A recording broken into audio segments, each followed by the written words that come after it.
Olá! Para começar o episódio de hoje, eu quero falar sobre um caso famoso, a fibromialgia da Lady Gaga. Eu acho que todo mundo sabe que a Lady Gaga é uma das artistas mais populares do mundo. Ela é conhecida por músicas contagiantes, shows extravagantes e uma personalidade muito forte. Mas o que muita gente não sabe é que ela tem uma doença crônica, a fibromialgia. É uma doença que causa dor, widespread, fadiga, sintomas super debilitantes. Ela mesma já falou abertamente sobre como isso afeta a vida dela, disse que precisou cancelar shows e até fazer longas pausas da carreira por causa das dores causadas pela fibromialgia. A história dela é apenas um exemplo de como a dor pode afetar a vida de uma pessoa. Nesse episódio, vamos falar sobre as dores crônicas, como a da fibromialgia, mas também muitos outros tipos de dor. E sobre as diferentes maneiras de lidar com isso, com a dor, uma coisa tão intrínseca da experiência humana que todos nós vamos viver em algum momento. E aí, achou interessante? Quer saber um pouco mais sobre esse assunto? Então fica nesse episódio de Neurotalks, com a participação especial do Dr. João Riso e do fisioterapeuta Mauro Oliveira. Não esquece de seguir o nosso podcast no Instagram, @neurotalks.ufspa, e mandar suas perguntas e comentários. Eu me chamo Isabela, estão aqui comigo a Carol, a Roberta e o Arthur. Nós somos estudantes de medicina e também somos membros da Liga de Neurologia e Neurocirurgia da UFSPA. A gente está aqui hoje para mediar, então, essa conversa com o Dr. João Riso e com o fisioterapeuta Mauro Oliveira. O roteiro desse episódio é de Isabela Fink, Ana Carolina Petri, Roberta Albuquerque e Arthur Rossato. Nosso primeiro convidado, o Dr. João Riso, é anestesista especialista em dor e cuidados paliativos. É formado em medicina pela UFSPA, fez residência em anestesiologia no Hospital de Clínicas de Porto Alegre e é pós-graduado em tratamento de dor e medicina paliativa pela URGS. Fez especialização internacional em cuidados paliativos oncológicos no Instituto Catalão de Oncologia de Barcelona e no Hospital de La Santa Creu de Vic. Fundador da Unitá, Clínica de Dor e Suporte Oncológico, que, em 2005, tornou-se a Clínica de Dor do Hospital Moinhos de Vento. Além disso, é integrante do projeto Educador, que faz divulgação de conhecimento científico sobre dor nas mídias digitais. Nosso segundo convidado, o fisioterapeuta Mauro Oliveira, é formado em fisioterapia pela Unicinos, atua na Santa Casa de Porto Alegre há mais de 10 anos, integrando a equipe de eletroestimulação avançada da instituição. Além disso, é mestrando em ciência e reabilitação pela UFSPA. Então, primeiramente, seja bem-vindo ao nosso podcast, Dr. Riso. Para começar a nossa conversa, você poderia definir para os nossos ouvintes o que significa dizer uma dor neuropática e quais as diferenças em relação a outros tipos de dor que os pacientes podem se queixar? Bom, obrigado pelo convite. Eu fico muito feliz quando a gente debate esse tipo de assunto, porque ele tem que chegar ao máximo de pessoas possível, né? Não só no meio médico, no meio acadêmico, mas principalmente para a população, né? Tu sabe que nós, da área da saúde, somos tutores, né? Quem é o dono da doença é o paciente, né? E ele tem que ter o máximo de informação. Falando especificamente dor neuropática, vamos abrir esse leque, né? A dor é uma experiência física e emocional desagradável e ela pode ser primariamente aguda ou crônica. Dentro desse grande leque que vai abranger dor aguda ou crônica, nós temos as dores somáticas, né? Que podem ser as dores musculoesqueléticas, por exemplo, dores viscerais, que são as dores, por exemplo, de barriga, né? Aquelas cólicas, as cólicas menstruais, por exemplo, e as dores daí somáticas também, como eu falei, podem ser as dores de ósseas, musculares, e dentro disso tudo tem a possibilidade da dor neuropática. A dor neuropática é aquela que tem origem num nervo. Você sabe que os nervos, eles são nossa grande central de alarme, né? Então, nós podemos ter dores neuropáticas causadas por lesão desses fios, desses nervos periféricos, e também dores centrais, onde se atinge a central de alarme, como se fosse realmente o alarme de uma casa. E elas podem também ser agudas ou crônicas. A gente pode ter uma lesão aguda, onde a gente identifica a lesão chamada neuropática do nervo ou da região central, no caso da central de alarme, e tratar ela de forma rápida e ela não se tornar uma dor neuropática crônica. que é o grande problema, né? Nós temos o grande problema da cronicidade da dor, que ela deixa de ser uma experiência de alarme para virar uma doença. E isso se dá temporalmente, ou seja, dores agudas que persistam por um período igual ou superior a 3 meses, viram como um passe de mágica em dor crônica. Na verdade, não é um passe de mágica, é o tempo que leva para a hipersensibilização dessa tal da central de alarme. Dificilmente nós vamos ter, como nos livros, essas dores bem subdivididas, né? Eu tenho um paciente só com dor neuropática, eu tenho um paciente só com dor somática, eu tenho um paciente só com dor visceral. Na verdade, eu vou ter os pacientes, quase na sua totalidade, com dores mistas. E aí que está o grande mistério, a grande dificuldade em tratar dor. E quanto mais tempo ela persiste, mais ela agrega elementos, tanto crônicos quanto agudos, né? E isso vai nos deixar, às vezes, numa sinuca de bico, com problemas de escolher qual o melhor tratamento, medicação. Por isso que, mesmo se falando de dor neuropática ou falando de outros tipos de dores, da dor mais comum que é a dor mista, a gente tem obrigatoriamente que pensar em interdisciplinaridade. Ou seja, ninguém vai conseguir tratar essa dor sozinho. A dor crônica a gente trata em grupo de profissionais. E a dor aguda a gente tem a obrigação de abortá-la, né, de cortá-la assim que ela chega e até prevenir algumas situações que a gente pode ver depois, que é, por exemplo, a dor pós-operatória. É uma dor que a gente sabe que o paciente vai ter dor, então a gente tem que intervir antes. Seja muito bem-vindo também, Mauro. O Dr. Riso acabou de falar um pouco sobre dor neuropática. Como a fisioterapia pode auxiliar no tratamento dessas dores?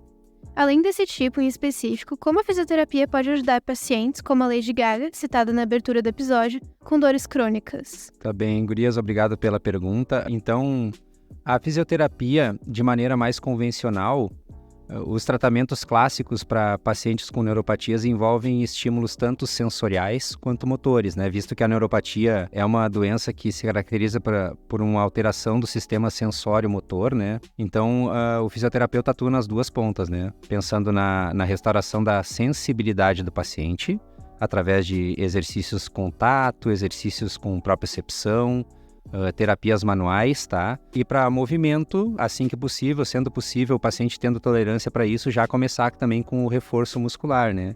Visto que, principalmente os pacientes com neuropatia, eles acabam caindo também no desuso. E esse desuso acaba levando eles a um ciclo vicioso da dor e desuso, que leva a mais dor, que leva a mais desuso, e o paciente acaba entrando nesse ciclo e com muita dificuldade de sair sozinho, né? Então, de maneira clássica, o fisioterapeuta aborda tanto a questão sensitiva quanto a questão motora. Agora vamos para um tema recorrentemente lembrado quando a gente fala de dor: os analgésicos, com ênfase nos opioides. Quais são os riscos do uso prolongado de analgésicos para o manejo da dor? É uma boa pergunta, né? Porque sempre que se fala em dor, se pensa em analgésico, né? Analgésico via oral, injetável, né? Sempre uma demanda quase dos pacientes. Na verdade, o tratamento de dor, há muitos anos, né? Ele vem sendo estudado e escalonado, né? A gente não simplesmente usa medicações como receita de bolo, né? O cara tem uma dor tal, o paciente se apresenta com uma dor de cabeça, ele tem que tomar isso aqui. Não. A avaliação é individual, né? Então, quando a gente fala em opioides, por exemplo, a gente pode dizer que existe uma grande massificação do que seria uma crise de opioides. Na verdade, a gente não pode esquecer que os analgésicos opioides são armas excelentes no controle da dor aguda e armas importantes no controle de dor crônica. Já existem estudos mostrando o ganho de qualidade de vida em dor crônica com o uso de opioides. Agora, a gente para num ponto que é usar racionalmente os opioides. Usar com parcimônia, escolher o paciente E ter em vista que, claro que não são poucos os casos de dor crônica onde o próprio tratamento vira um tratamento crônico, como é o da hipertensão, do diabetes, mas nós temos casos de dor crônica onde a gente vislumbra interromper o tratamento. Como outras medicações, os opioides têm que ser monitorados e prescritos por um médico. Nenhum outro profissional de saúde pode prescrever opioides. E para prescrição do opioide, tem que ter, além de responsabilidade, nós temos que ter a palavra em mente que é conhecimento farmacológico. O que a gente tem ao nosso lado, né, quando se fala de opioides? Ela é uma droga centenária. Então, hoje, se sabe tudo sobre os opioides. Tudo já está escrito e estudado sobre os opioides. A gente sabe tanto o bem quanto o mal que ele causa. Então, hoje não existe desculpa para ser pego de surpresa quando se prescreve um analgésico opioide como a morfina, a metadona, o fentanil, né, que são chamados opioides fortes. Na verdade, quando a gente consegue unir o conhecimento com o cuidado na avaliação de qual paciente está apto a receber aquele tratamento, nós estamos completamente seguros. O que nós temos hoje em comparação, por exemplo, com a década de 80, é uma gama de formas farmacêuticas que nos são distribuídas pela indústria hoje, que nos proporcionam usar doses baixas, seguras, de medicamentos que a gente não tinha acesso antigamente, de medicamentos opioides, extremamente seguros para prescrição, mais importante, seguro para o paciente, né? Que não tem nem como abusar daquela medicação, nem que ele queira. Mas existe ainda, né, de forma geral, a responsabilidade do uso. E eu acho mais importante desse assunto todo que envolve opioide é ter em mente, assim, responsabilidade, é ter em mente conhecimento da medicação, saber que é uma medicação muito antiga, e tu vai ter material científico para explorar ela ao máximo, né? Porque ela é uma medicação milenar, né? Vem lá do ópio da China. E outra coisa é saber avaliar o perfil emocional, psicológico, o perfil físico daquele paciente que vai receber a analgesia com opioide, principalmente para dor crônica. Na dor aguda, existe uma escada analgésica, um escalonamento de potência desses opioides que devem ser usados. São muito, muito importantes no combate à dor aguda. Na dor crônica, exige daí um perfil de conhecimento um pouco mais profundo sobre a medicação, sobre a fisiopatologia da doença e também não só a fisiopatologia da doença, como o perfil psiquiátrico, neuropsiquiátrico daquele paciente para as futuras intervenções. Uma coisa que a gente sempre diz, e isso não serve só para opioide, é qualquer analgésico, que se tem que ter muito conhecimento sobre interações medicamentosas, né? O paciente que se apresenta principalmente com dor crônica, ele vem com outras patologias, com outras doenças, né? Tomando outras medicações. E hoje, uma coisa que a gente tem que abrir o olho muito mais, talvez, do que ficar um pouco paranoico com relação aos opioides, são novas medicações, né? A gente tem que ter muito cuidado. Existe hoje um tipo de prescrição que se chama prescrição compassiva, que é aquela onde eu vou esgotando os meus repertórios já com protocolos, com guidelines bem estabelecidos, com evidências, e aí eu me deparo num patamar onde aquelas medicações ou aqueles procedimentos que eu vou indicar para o paciente não tenho ainda muita fundamentação científica, não tem ainda muitos estudos, por exemplo, de interação medicamentosa. Aí eu pratico a tal da prescrição compassiva, que é explicar para o paciente riscos, principalmente explicar que a gente não conhece todo o potencial benéfico e muito menos maléfico daquela medicação, e assumimos o risco juntos. Não é o paciente que vai assumir o risco sozinho. Então, vocês como profissionais de saúde e o paciente assumem esse risco sozinho para determinar o uso de uma medicação que ainda não está estabelecida, que não é o caso dos opioides. Os opioides são nossos parceiros quando bem empregados. Lembrando que tratamento de dor não é só tratamento medicamentoso, né? Ele envolve principalmente três pilares. Um pilar é medicamentoso. O segundo pilar para sustentar o teto, que é a dor não desabar sobre o paciente, né? O segundo pilar é atividade física, que aí envolve um mundo inteiro em cima disso. E o terceiro pilar, que nunca pode ser negligenciado, porque o teto cai, é psicoeducação. O paciente tem que saber tudo sobre a dor dele. Isso aumenta muito a responsabilidade, a aderência ao tratamento do paciente. Quanto mais conhecimento sobre a doença ele tiver, mais ele domina e pode opinar até sobre o tratamento, né? E outra coisa importante é ele saber as limitações de cada tratamento. Mauro, você é especialista em neuromodulação por estimulação elétrica periférica. É uma especialidade muito inovadora, parabéns. Você pode falar um pouco mais sobre o que é a neuromodulação por estimulação elétrica periférica e como ela pode auxiliar no manejo de pacientes com dor? Claro, gurias. Tentando explicar de maneira simples, a neuromodulação por estímulos periféricos ou a eletroestimulação da fisioterapia são correntes elétricas que vão causar efeitos no sistema nervoso do paciente, de forma a causar analgesia ou causar também excitação desse sistema, se for o caso, tá?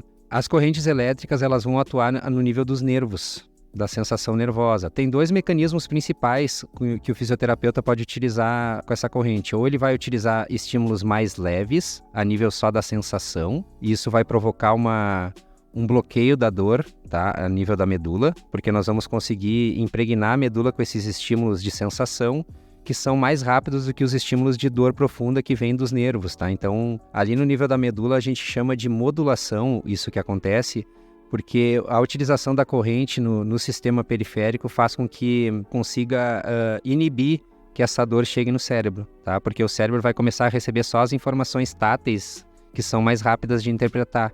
Então a gente chama isso de modulação, ou seja, um estímulo mais rápido que anula a chegada daquele estímulo nocivo para o cérebro. Por outro lado, também a gente tem como utilizar de forma um pouco mais agressiva, vamos dizer assim, o aparelho, onde o fisioterapeuta vai ajustar aquela intensidade mais a nível dolorido, tá? Quando o fisioterapeuta tá utilizando o eletroestimulador, ele pode, de acordo com a potência e com a intensidade da corrente, trabalhar em diferentes níveis de sensação, desde da sensação mais tátil, mais agradável, até uma sensação mais nociva e que parece realmente uma lesão ou um estresse corporal. Então, nesse segundo momento, o fisioterapeuta pode optar por utilizar essa técnica, vamos dizer assim, mais agressiva, né? E a corrente elétrica vai causar uma sensação de dor no paciente por alguns minutos, e essa sensação de dor ela vai chegar no sistema nervoso central, e o sistema nervoso central vai usar alguns mecanismos que são naturais do corpo, tá? Como se fossem fármacos ou medicações que são liberadas pelo próprio corpo, tá? Nós chamamos de opiáceos endógenos, mas são substâncias que fariam o mesmo efeito de uma medicação como um tramal, como uma morfina, como uma codeína, que é o famoso Tilex. Então, essa ação da corrente mais estressora vai liberar essas substâncias que também vão agir de forma inibitória, tá? O cérebro vai ter mais dificuldade de interpretar a resposta dolorosa, porque ali no sistema, na comunicação entre o sistema nervoso periférico e o sistema nervoso central, ou seja, dos membros para o cérebro, é necessário que ocorram sinapses, né, que são associações entre os neurônios que vão levando esses estímulos para cima, né? Então a liberação dessas substâncias inibe esse processo, por consequência acaba também inibindo a dor. Bom, agora já na metade das nossas perguntas, vamos para temas mais gerais. De que forma o senhor vê na atualidade os avanços científicos e tecnológicos que contribuem no campo da abordagem para o tratamento da dor? O que a gente mais espera, né, em tratamento de dor é avanço, não só no avanço de ter raridades e coisas muito elaboradas, né, em diagnóstico e tratamento, mas sim, dentro da nossa simplicidade, simplificar o tratamento e ter mais diversificações nesse tratamento. Eu gosto de dar um exemplo assim, o que a gente espera? Eu espero quando eu vou num supermercado, olhar na prateleira e ver 1000 opções. Eu gostaria de ter 1000 opções sobre um produto que eu queria comprar, né? Eu sei que tem pessoas que não gostam desse tipo de abordagem, que olham lá e dizem, se eu tiver só um, não preciso parar para pensar. Em dor não é assim. Eu tenho que ter no meu arsenal terapêutico, né, no meu supermercado de medicamentos e de procedimentos, uma diversificada quantidade de materiais à minha disposição. Por quê? Cada paciente é um mundo. Se eu pegar 10 pacientes com cefaleia, esses 10 pacientes vão ter tratamentos diferentes. Se eu pegar 10 pacientes com fibromialgia, esses 10 pacientes receberão tratamentos diferentes.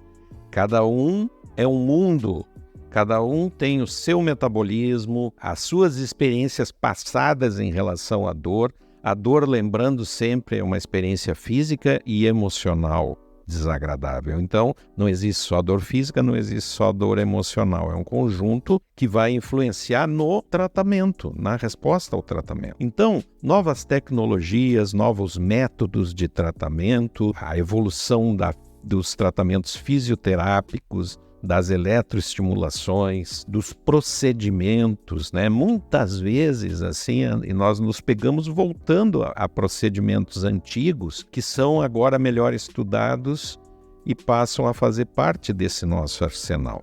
Mesma coisa com medicamentos, novas formas farmacêuticas, apresentações transdérmicas, infusões de medicamentos, tudo isso agrega demais quando a gente pensa em novas tecnologias, novas abordagens, avanços no tratamento. A gente está sempre de olho nisso, né? Tem que ter muito cuidado, né? Eu volto a frisar, tem que ter muito cuidado quando as novidades não estão bem sedimentadas ainda, né? Nós, como linha de frente, como clínicos, né, que atende o paciente no dia a dia, não podemos fazer experiência. A gente lida com fatos e com evidências. Então, o nosso paciente tem que receber o melhor de nós em termos científicos, o melhor de nós em termos de experiência pessoal, que é muito importante também, né? E receber isso de forma adequada e no tempo correto. A gente sempre fala back to the basics, a gente fica na base, sabe aquele feijão com arroz e vai temperando ele de maneira adequada, né? Então, em clínicas de dor, para vocês terem uma ideia, dificilmente a gente recebe uma primeira abordagem em dor. São pacientes já bastante manipulados. Então, essas novas tecnologias, novas frentes de tratamento, para nós, são muito bem-vindas. Bom, considerando sua experiência, como que o senhor compreende o sentir dor? E como que a gente lida com isso? Além disso, qual que é o papel do médico generalista nesse tipo de situação? Bom, sentir dor a gente já sabe que é uma experiência complexa e individual. Cada um sente a sua dor. A gente nunca compara a nossa dor com a do outro. Tem aquela pergunta, né, quando a gente vai quantificar a dor, né, que é completamente difícil de se fazer, né? Que a gente pergunta de 0 sem dor a 10 a pior dor que você teve na sua vida, qual é a nota que você dá para essa dor nesse momento, né? Então, o paciente tem plenas condições, né? E ele pensa rapidamente, ele te diz quando é que foi a pior dor que ele sentiu na vida. Ele não precisa parar para pensar muito nisso. Porque a experiência dolorosa, ela é muito marcante. Então, se fosse falar para vocês, a dor pior que eu já tive na minha vida foi uma crise de cálculo renal. Inclusive, eu sempre digo, foi a primeira crise, eu tive várias depois disso. A primeira foi a pior. Porque aí era o desconhecido, eu não tinha o diagnóstico, era uma dor lancinante, o que será isso? E aí que a gente vivencia a experiência emocional da dor, né? O pavor que um paciente tem quando ele sente uma dor e não sabe o que é aquilo, o que aquilo pode ser. E aí vem todo o tipo de fantasia em cima daquilo. Quando a gente vivencia a experiência de sentir dor, fica muito mais fácil ouvir o paciente, ouvir o relato dele, né? E a gente não pode julgar. Quando um paciente senta na tua frente e diz que está com uma dor 10, de 0 a 10, e ele está sem chorar, está tranquilo, até conversou contigo amenidades antes, quando se faz isso, tu não pode julgar dizendo, não é 10. É o 10 dele, sim. E é comparado com as experiências dele e somente dele. Então, a experiência dolorosa é algo que nós vamos vivenciar individualmente. Tem que ter respeito, tem que acreditar sempre no paciente. A dor, de novo, é uma experiência física e emocional desagradável. Quanto tem de emocional e de físico vai variar de paciente a paciente e vai variar dentro do próprio paciente do momento que ele está vivenciando aquela dor. A gente sabe que um pós, por exemplo, de cesariana, ele vai doer como uma cirurgia que é uma laparotomia. Só que, geralmente, ele dói menos. É incrível, né? Porque a expectativa está na criança. A cirurgia plástica pode doer menos, uma cirurgia plástica de mama, do que uma mastectomia por um tumor. O aspecto emocional influencia muito nisso. A idade influencia no sentir dor, né? Os pacientes idosos, eles são, por causa da experiência prévia em dor, eles são muito mais tranquilos em relação à dor do que o jovem, do que a criança. A criança, por exemplo, falando em criança mesmo, ela não tem medo de morrer, ela tem medo de sentir dor. Então a dor é o mais apavorante para ela. O adulto tem, dentro de algumas patologias, de algumas doenças, ele tem muito mais medo de morrer do que expressar a própria dor. Então tudo isso vem dentro desse grande contexto. Quanto aos médicos generalistas, é importante que dentro já do perfil acadêmico, lá na faculdade, se aborde dor, se aborde esse aspecto interdisciplinar e, primeira coisa, que saia da faculdade sabendo que sentir dor não é normal e que tratar a dor não vai mascarar absolutamente nada do diagnóstico, tá? Porque o paciente não vai esquecer a dor que ele teve antes de receber o analgésico. Então, no momento que a gente se prepara para entender a dor como sofrimento, como algo importante, e principalmente que ela é a ponta de um iceberg, a dor aguda, que pode se transformar numa dor crônica muito mais frequentemente do que a gente pensa, simplesmente porque nós, da área de saúde, negligenciamos aquela dor aguda. A gente não deu a devida importância a ela. Acalmou o paciente de forma errada, né? Então, nos primeiros 3 meses de uma dor, ela é um alarme e é necessária para a sobrevivência. Passou dos 3 meses, ela é uma doença, não é mais um alarme. Aí ela é uma doença, como é a hipertensão, o diabetes, problemas de tireoide, ela vira uma doença crônica que tem que ser tratada e tratada adequadamente. Modificam-se as medicações, modificam-se as abordagens físicas. Então, tudo isso tem que estar na mente do médico generalista quando ele aborda um paciente com artrose, né, o velhinho com artrose. A gente sempre dá aquele exemplo, né, de muitas vezes o velhinho com artrose vai procurar o médico, está com o que a gente chama de, está com uma baita de uma artrose no joelho, tem que colocar uma prótese. Definido, vai colocar a prótese. Aí tem o período entre fazer o pedido para o convênio ou para o próprio sistema de saúde público, internar e fazer a cirurgia. Isso pode demandar 1 mês, 2 meses. E nesse tempo, geralmente, o paciente fica desassistido, porque foi definido que ele vai fazer um procedimento para se livrar da dor. E aqueles 15, 30, 60, 90 dias que aguarda a cirurgia, não é feito mais um tratamento mais agressivo para a dor. O pós-operatório desse doente vai ser uma catástrofe, porque ele vem com um grau de sensibilização no sistema nervoso central, na central de alarme, que vai atrapalhar o pós-operatório. A resposta não vai ser tão boa. Então, no momento que nós médicos entendemos que a gente tem que ser agressivos, racionais, responsáveis e abordar essa dor desde o início, de forma que o paciente se mantenha sob controle, independente se ele vai ou não a uma cirurgia, e respeitar a dor do paciente, a gente vai conseguir resultados muito melhores. Então, eu acho que o papel do generalista é dar início a esse tratamento e a esse diagnóstico e saber as limitações. Realmente tem dores, e a maioria das dores crônicas são assim, que vão precisar de interdisciplinaridade. Usar várias ferramentas dentro desse arsenal todo que é a medicina física, né? Ou seja, todo o sistema de saúde pode ser empregado para resultar num bom atendimento desses pacientes. E por último, mas não menos importantes, a gente quer agradecer aos nossos ouvintes, você, aí do outro lado da tela. Não esquece de mandar o teu feedback e as tuas dúvidas no formulário na descrição desse episódio. Todas elas são sempre respondidas nas nossas redes sociais. Além disso, se tu gosta de neuro e quer ver mais conteúdos, segue o nosso Instagram, @neurotalks.ufspa. E, para aprender mais sobre dor crônica com o Dr. João Riso e um timaço de especialistas, acesse o site do Projeto Educador, no link da descrição desse episódio. Ou segue o projeto no Instagram, que é @projeto.educa.dor.